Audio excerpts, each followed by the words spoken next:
Shalom saudara-saudara, selamat sore. Kita bersyukur pada Tuhan ketika kita masih bisa berjumpa meskipun melalui media online. Saat ini sebelum kita bersama-sama membaca, merenungkan, mengumpuli firman Tuhan, mari kita berdoa. Segala puji syukur kami kepadamu Tuhan, kami bersyukur, terima kasih buat pimpinanmu ketika sampai detik hari ini Engkau masih menolong kami, berikan kami kekuatan kepada kami. Dan saat ini Tuhan kami akan belajar membaca mengulik firman-Mu. Tuhan tolong kami untuk kami mampu memahami firman-Mu secara baik. Kami menyerahkan menit-menit firman ini ke dalam kuasa-Mu. Haleluya. Amin.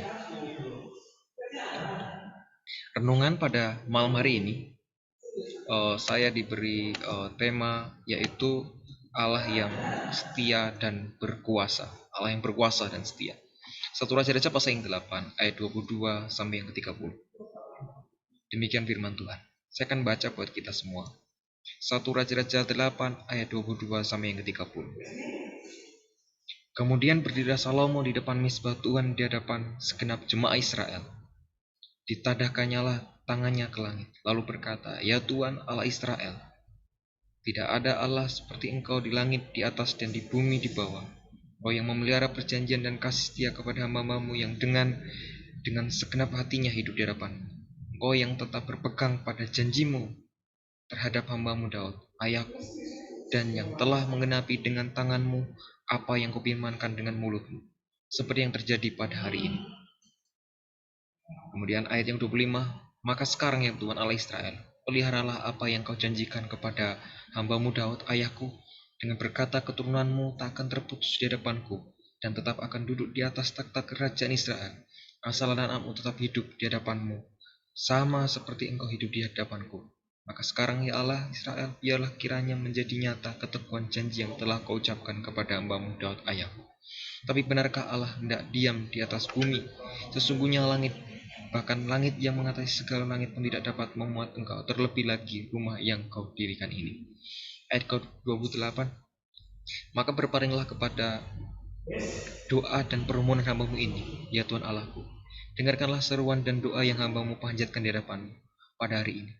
Kiranya mata-Mu terbuka terhadap rumah ini siang dan malam, terhadap tempat yang Kau katakan, Nama-Ku akan tinggal di sana. Dengarkanlah doa yang hamba-Mu panjatkan di tempat ini, dan dengarkanlah permohonan hamba-Mu dan umat-Mu Israel yang mereka panjatkan di tempat ini, bahwa Engkau juga yang mendengarkan di tempat kediaman-Mu di surga, dan apabila Engkau mendengarnya, maka Engkau akan mengampuni." Bapak Ibu Saudara yang kasih Tuhan Yesus Kristus, renungan kita terambil dari 1 Raja pasal 8 ayat 22 sampai 30. Kalau kita melihat secara konteks daripada nas ini sebenarnya Salomo sedang berbicara mengenai doa. Jadi ini berbicara mengenai doa pribadi Salomo. Kalau kita melihat dari pasal-pasal sebelumnya ya, kita melihat bagaimana Salomo meminta hikmat daripada Tuhan sehingga dia diberi hikmat ini pada Tuhan, kemudian bisa mendirikan bait suci. Kemudian kita lihat di dalam pasal yang ke-8 ini bagaimana Salomo memiliki gairah, bagaimana dia mengandalkan Tuhan, meyakini bahwa dia adalah Allah yang berkuasa, Allah yang setia di dalam hidupnya itu. Saudara yang kasih Kristus, saya tidak akan membahas secara panjang lebar mengenai nats ini, tetapi saya ingin membahas secara sederhana, singkat mengenai nats ini. Bagaimana doa yang berkuasa kepada Allah, Allah yang berkuasa dan setia itu. Kita bisa meyakini Allah itu berkuasa dan setia di dalam setiap doa kita ketika kita mengerti beberapa hal dalam ini. Yang pertama adalah pengakuan. Jadi kalau kita dalam doa, di dalam doa kita setidaknya ada 3 hal yang ada di dalam terdiri dari 3 hal itu. Yang pertama adalah pengakuan. Kalau kita perhatikan ayat 22 sampai 23, Salomo memanjatkan doanya. Ayat 22, "Kemudian berdirilah Salomo di depan misbah Tuhan di hadapan segenap jemaat Israel. Ditadahkannya tangannya ke langit." Saudara, poin yang pertama adalah kita bisa mengakui Allah yang berkuasa dan setia di dalam doa kita itu. Ketika kita Yang pertama adalah pengakuan sikap dan karakter Allah. Ada 3P. Yang pertama adalah pengakuan sifat dan karakter Allah. Saudara perhatikan, ketika dia berdoa ayat 22, berdirilah Salomo di depan mezbah Tuhan, menengadah ke langit, ditadahkannya tangannya ke langit. Lah, kata menengadah ke langit itu, kalau kita melihat dalam PL, ini adalah sikap berdoa yang paling umum dalam perjanjian lama. Jadi biasa. Jadi menengah ke langit itu. Tetapi kalau kita melihat zaman modern ini ya, zaman modern ini harus tutup lipat tangan, tutup mata, berdoa seperti itu. Apalagi kalau makan gitu, tutup mata berdoa gitu. Kadang takut, takut nanti lauknya diambil temennya gitu. Bukan itu. Artinya begini, Salomo dengan kerendahan hati, dia mengakui bahwasanya Allah yang setia, Allah yang berkuasa itu, maka dia layak menerima sikap doa yang terbaik daripada dia. Lah, kemudian kalau kita lihat lalu ayat 23, lalu berkata, ya Tuhan Allah Israel, tidak ada Allah yang seperti engkau di langit. Lah, ini seperti pengakuan sifat Allah bahwa Allah itu Allah yang tidak ada Allah lain. Salomo mengatakan Allah itu hanya dia, tidak ada Allah yang lebih daripada Allah Israel itu. Bahkan dia mengatakan di atas bumi, di bawah bumi, engkau yang memelihara perjanjian dan kasih setia kepada hamba-Mu dengan segenap hati. Lah, kalau kita melihat ayat yang ke-23 ini, sebenarnya Salomo ingin mengatakan bahwasanya Salomo mengakui bahwasanya itu benar-benar unik. Allah itu unik. Allah itu unik. Allah itu hebat. Allah itu berkuasa. Sehingga dia mengatakan tidak ada Allah seperti engkau di bumi dan di langit. Nah, dewa-dewa dewa-dewa dari bangsa-bangsa lain itu, Allah-Allah lain itu tidak dapat dibandingkan dengan dia dengan cara apapun. Sebab Allah itu unik. Nah, ini pengakuan sifat dan karakter Allah. Bahwasanya Allah itu unik, Allah itu memelihara perjanjian, kasih setia. Nah, harusnya di dalam doa kita, di dalam ketidakberdayaan kita bisa mengakui, kita bisa merasakan bahwasanya Allah itu berkuasa dan setia di dalam kehidupan kita. Kalau kita mau merendahkan diri, ada apa? Rendahan untuk apa? Pengakuan sifat dan karakter Allah. Kita akan paham itu. Oh, sifat Allah, Allah setia. Oh, Allah itu setia, Allah itu memelihara kita, Allah itu menggenapi janjinya. Lah, kalau kita ingat itu, saya pikir kita akan merasakan, sehingga kita akan bersandar. Ini loh dia yang saya percaya, ini loh dia yang saya kagumi. Itu yang pertama. Jadi ada pengakuan sifat dan karakter Allah.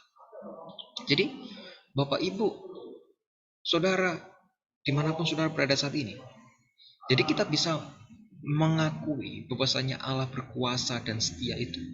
Kalau kita bisa menyadari itu, ketika kita mengakui emang dia, sifat karakternya, dia itu siapa, Allah itu siapa, dia itu setia, dia itu panjang sabar, memelihara kita. Nah, kalau kita tahu siapa dia, maka kita akan memiliki sifat hormat kepada beliau, kepada Allah itu. Oleh sebab itu, mari Bapak Ibu Saudara, mari kita mencoba memahami siapa dia itu, siapa Allah itu, sifat-sifatnya, karakternya.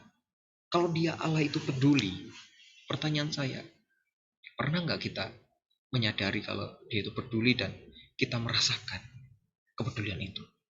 Jadi seperti ini, kita tidak akan pernah merasakan bahwasanya dia itu Allah Yehovah Rapa, Allah menyembuhkan, kalau kita tidak pernah sakit, kan gitu kan? Kita tidak akan pernah merasakan Allah itu Maha Penyembuh kalau kita tidak pernah sakit, kan gitu. Ya, artinya kayak gitu. Kita coba memahami secara benar gitu karakter Allah, sifat-sifat Allah gitu. Siapa itu Allah itu? Lah, kalau kita bisa memahami sifat-sifat Allah, karakter Allah dengan baik, saya percaya kehidupan kita akan semakin hari semakin mendekatkan Tuhan. Oh, dia itu Allah yang peduli. Lah, maka kita akan senantiasa bersandar kepada dia. Kan dia Allah yang peduli. Gitu. Jadi itu pertama. Prinsip pertama yang ada dalam doa itu harusnya pengakuan. Siapa dia? Yang kedua ayat 24 sampai ke 27. Maka sekarang yang Tuhan Allah Israel, peliharalah apa yang kujanjikan kepada hamba-Mu Daud. Ayahku dengan berkata, keturunanmu takkan terputus di hadapanku dan tetap akan duduk di atas takhta kerajaan Israel. Asal anak-anakmu tetap hidup di hadapanku sama seperti engkau hidup di hadapanku. Maka sekarang ya Allah Israel, biarlah kiranya menjadi nyata keteguhan janji yang telah kau ucapkan kepada hamba-Mu Daud ayahku. Tetapi benarkah Allah hendak diam di atas bumi? Sesungguhnya langit, bahkan langit yang mengalir segala langit pun tidak dapat memuat engkau. Terlebih lagi rumah yang kau dirikan ini.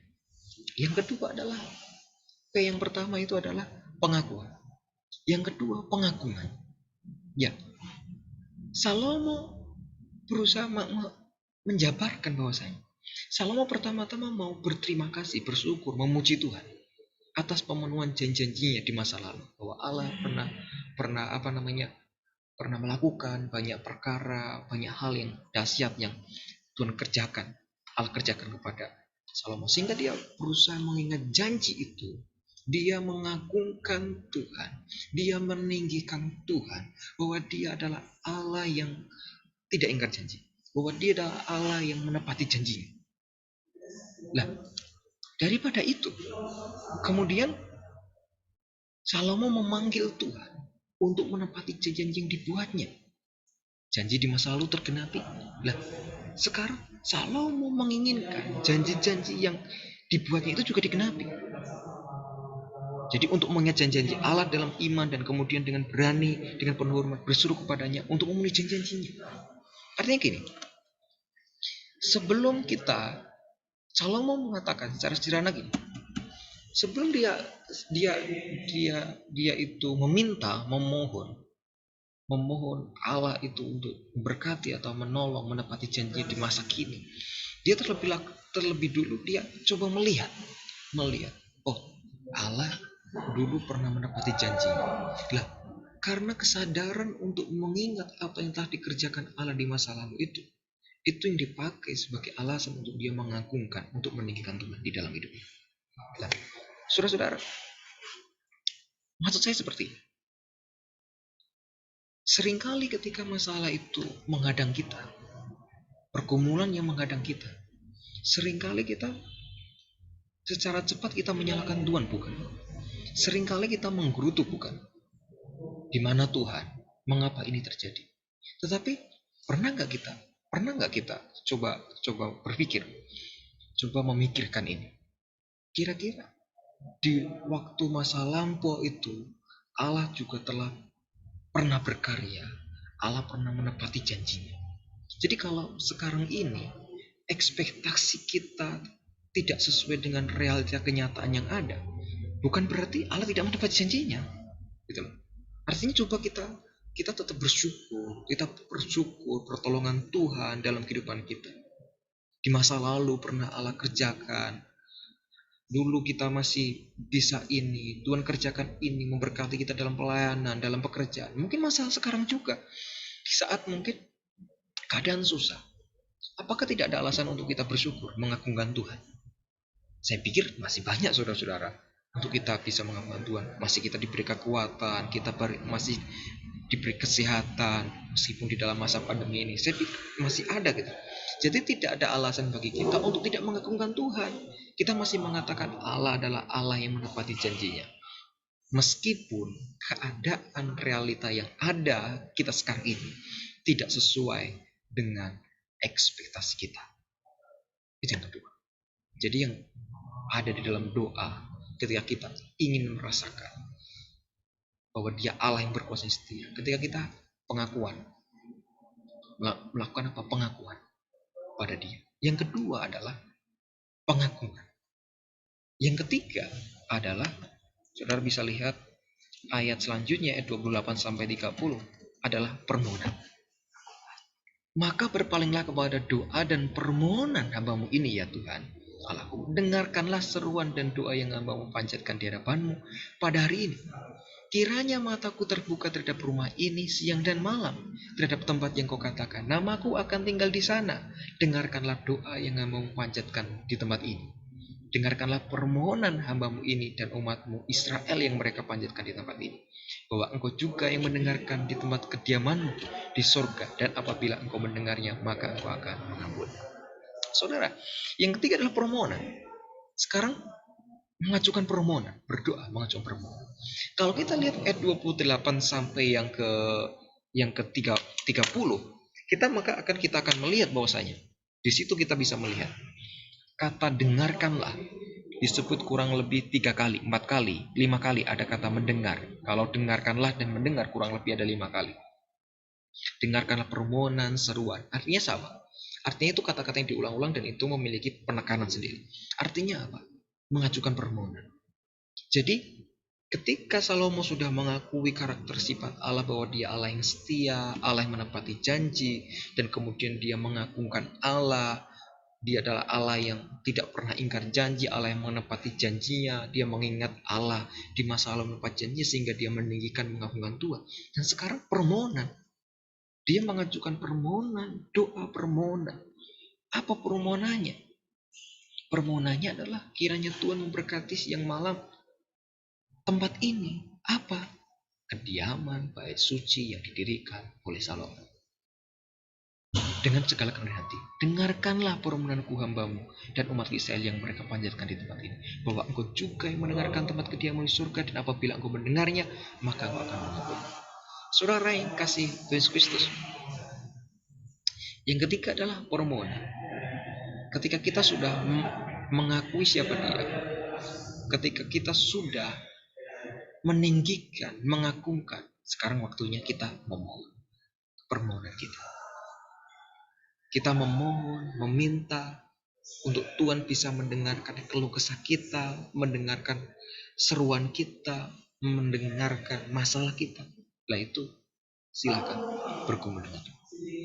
Jadi kalau kita merenungkan baik-baik saudara di dalam doa, setidaknya ada 3 hal yang terkandung di dalam doa, yaitu adalah pengakuan siapa dia.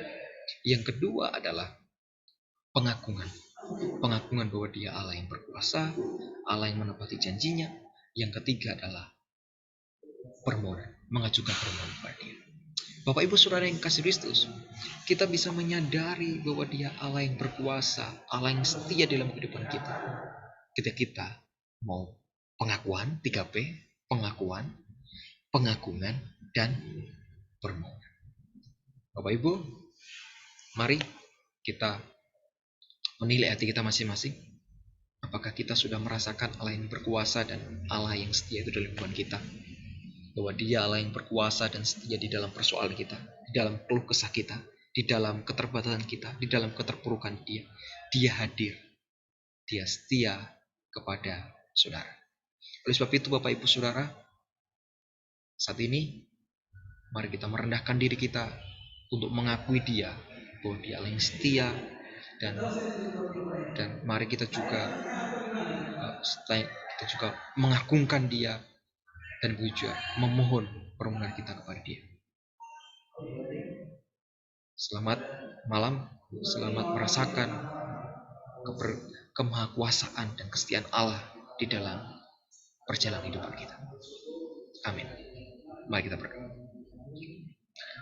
Bapa di surga, kami bersyukur, terima kasih buat waktu yang indah yang Tuhan berikan atas kehidupan kami. Saat ini Engkau masih menolong kami, Engkau masih memberkati kami, membimbing kami sampai detik hari ini. Saat ini Tuhan, hamba-Mu mau menyerahkan firman-Mu ini yang telah dibentangkan. Biar Tuhan menolong kami, memberkati kami, supaya kami mampu memahami secara benar Allah yang berkuasa dan kehidupan kami.